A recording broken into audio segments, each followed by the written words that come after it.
இன்னைக்கு நம்ம பண்ண போகிறது ஒரு ஈவினிங் ஸ்நாக்ஸு தான். நீங்கள் இது வரைக்கும் என்னென்னமோ ஸ்நாக்ஸு சாப்பிட்ருப்பீங்க. இந்த மாதிரி ஒரு ஸ்நாக்ஸ் சாப்பிட்ருக்க வாய்ப்பில்லை. அப்போது வீடியோக்குள்ளே போல் வாங்க. வீடியோ ஸ்கிப் பண்ணாமல் கடைசியில் பாருங்கள்.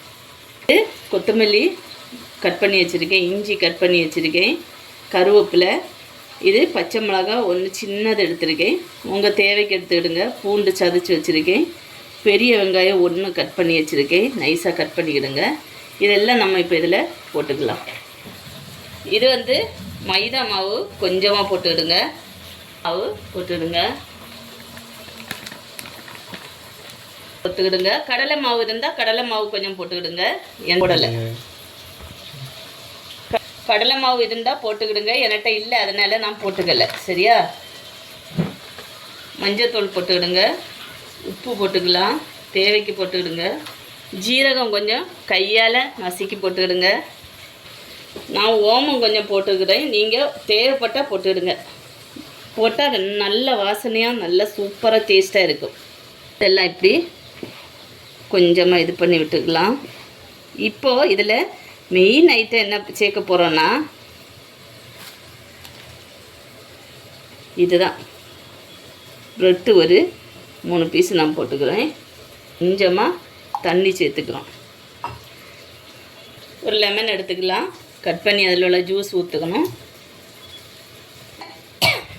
ஒரு லெமன் சாறு ஊற்றிக்கலாம். ஒன்றையும் ஊற்றியாச்சு. நல்லா கொஞ்சமாக ஒரே ஒரு ஸ்பூனு தயிர் ஊற்றிக்கலாம்.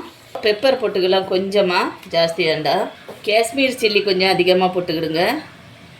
அங்கங்கே தேவைக்கு போட்டுக்கிடுங்க. ஆல்ரெடி நம்ம இதில் பச்சை மிளகா சேர்த்துருக்கோம், பெப்பர் சேர்த்துருக்கோம். காரத்துக்கு இது நல்ல காரம் உள்ள இது, அதனால் கொஞ்சமாக போட்டுக்கலாம். இப்போ ப்ரெட்டெல்லாம் நல்லா கொந்துச்சு, இதெல்லாம் மிக்ஸ் பண்ணி கொடுத்துடலாம். கரம் மசாலா போட்டுக்கலாம், மறந்துட்டேன். 1 ஸ்பூன் ஆயில் விட்டுக்கலாம்.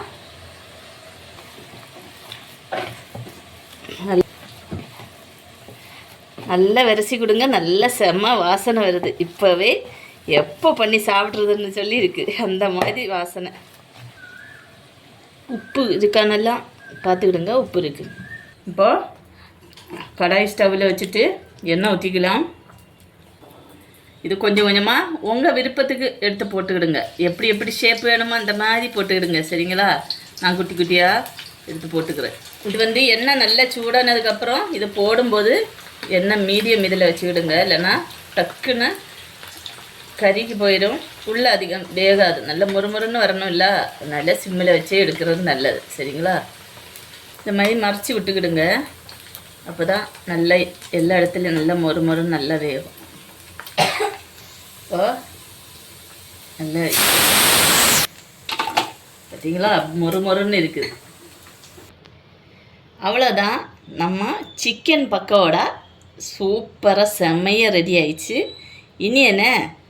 இனி அப்படியே டீயும் போட்டு செம்மையாக சாப்பிட வேண்டியது தான். கொஞ்சமாக அப்படியே கட் பண்ண ஆனியன் இதுவும் சேர்த்து அப்படி சாப்பிடும்போது இருக்கே டேஸ்ட்டு, ஆஹா, வேறு லெவலு. டீ கூட ஈவினிங் நல்ல மழை நண்பர்களே, வெளியே செம்ம மழைக்காகவே இது வேணும்னே நான் பண்ணினேன். இப்போ மழை இல்லை, டீயை வச்சு இது மட்டும் செம்மையாக ஒரு கட்ட போகிறோம். அவ்வளோதான் நண்பர்களே, இன்றைக்கி எங்கள் வீட்டில் evening snacks chicken pakoda, black tea, masala tea. உங்கள் வீட்டில் இன்றைக்கி ஈவினிங் என்ன ஸ்நாக்ஸ்ன்னு சொல்லி மறக்காமல் கமெண்ட் பாக்ஸில் கமெண்ட் பண்ணுங்கள்.